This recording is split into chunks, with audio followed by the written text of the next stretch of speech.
Šis raidījums jau nedēļu mēs turpinam runāt par to, kāds varētu būt šis gads pasaules notikumos. Pie mums studijā ir Aivis Ronis un Andris Edlinieks, starptautisko notikumu eksperti. Un tagad mēs palūkosimies uz rietumiem, proti uz ASV, kur šobrīd pavisam nesen notika politiska traģēdija, kas gan vairāk ar kriminālu, bet varbūt arī pat politisku zemtekstu tam visam. Tur viņi pagaidām to pēta.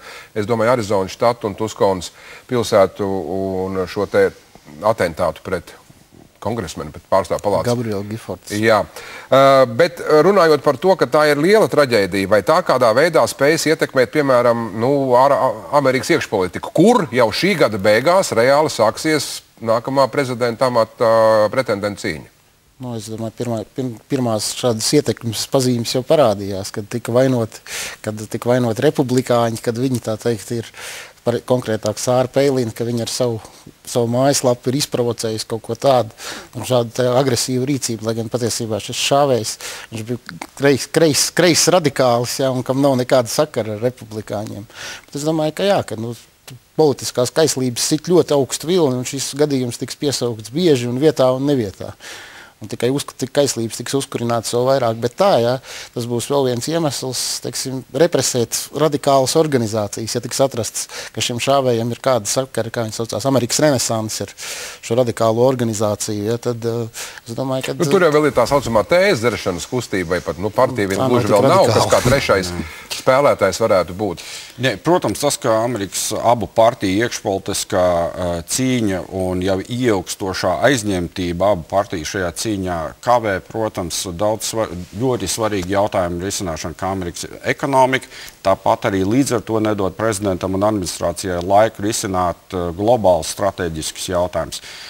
Tādā ziņā, protams, šī slepkavība, uzbrukums politiski var motivēts vai psiholoģiski, vēl mēs to nezinām. Ja to ir izraisījuši sāsinātā iekšpolitiskā debata, kur ilgi tāda nav bijusi, Amerika tāda nav pieredzējusi, un ja krīze to īpaši ir uzbudinājusi, tad tas, protams, ir ļoti slikti. Svarīgi, ja viņa tā mācība būtu, ka Amerikas pēc iespējas ātrāk risināt Amerikas ekonomikas jautājums, atvesļošanās un dienas kārtību globālo. Jā, bet pagājušais gads Obamam ir bijis ļoti neveiksmīgs, izņemot gada beigās, kur viņš izstūma cauri kongresam to startatīvi to līgumu, ja, parakstīšanu, teiksim, atbalstīšanu. Pārējo viņš zaudēja. Starpvēlēšanās viņš zaudēja, ar veselības reformu viņš zaudēja, respektīvi, bet laika jau nav vairs daudz. Šī gada beigās, kā mēs teicām, sākās šī priekšvēlēšana kampaņa, un tā ir Amerikā ļoti liela un globāla un nervus un resursus piesaistoša. Obama mānija ir beigusies, Amerikā arī? Domāju, ka galvenajos vilcienos, jā. Jo Obama, pēc visu spriežot, nav attaisnojis tās cerības. Teiksim, cerības arī, protams, bija pārmērīgas, ja. Obamam piemīt tieksmi ļoti skaisti un kvēli runāt. Viņš arī sasolīja ļoti daudz, bet es pat domāju, ka, ja situācija būtu normāla, viņš daudz ko no tā arī tādā izpausmē, ka nebūtu ekonomiskās krīzes, viņš arī daudz no tā spētu izpildīt. Bet tagad es domāju, ka Obamas pārvēlēšana ir, teiksim, vēl jau viss var mainīties, bet 50-50 un drīzāk Amerikā gan tomēr tā tradīcija tāda, ka esošo prezidentu pārsvarā, gandrīz 99% gadījumu pārvēl.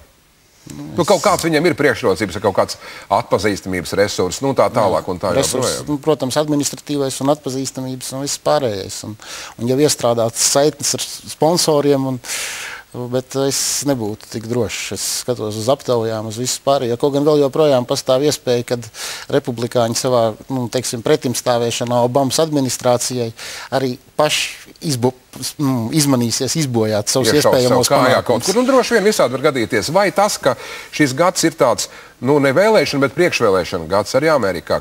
Viņiem tās iekšpolitiskās problēmas būs jārisina, un tas ir galvenais. Vai tas atstās arī kādu ietekmu uz ģeopolitisko procesiem pasaulē, kur Amerikā ir, varbūt patīkam tas kādam ir vai nē, bet tomēr liela loma. Viņiem nebūs tam vairs tik daudz laika.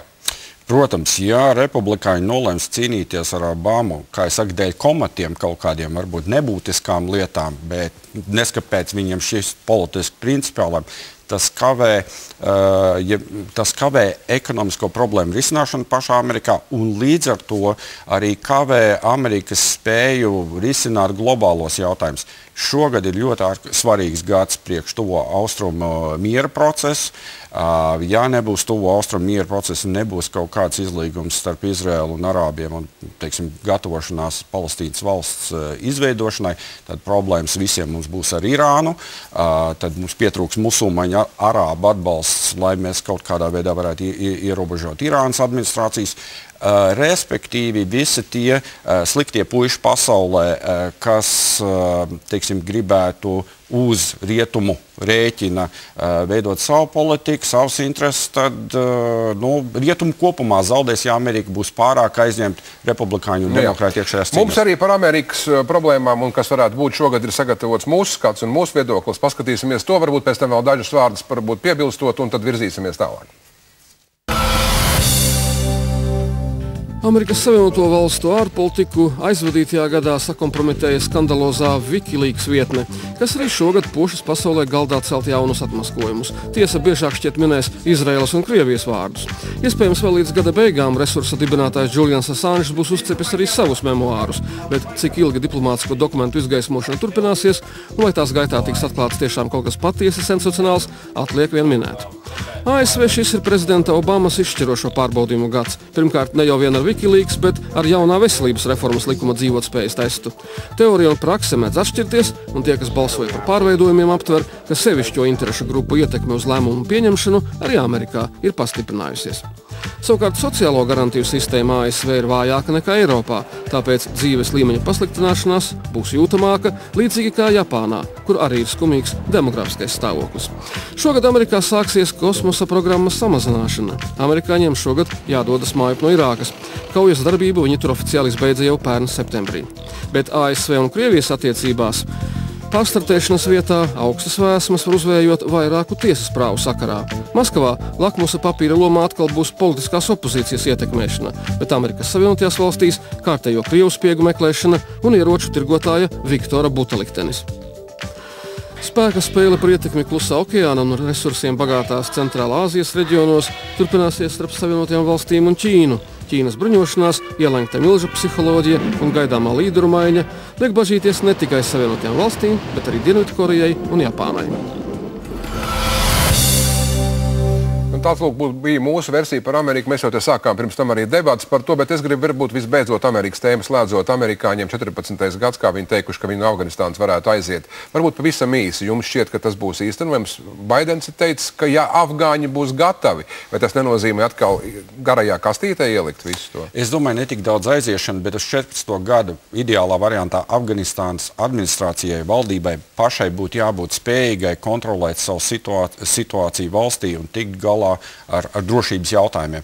Tās ir tas mērķis. Šogad atkal ir paredzēts sākt nodot atsevišķas provinces vai atsevišķas apgabalus no NATO Afganistānas valdības kontrolē.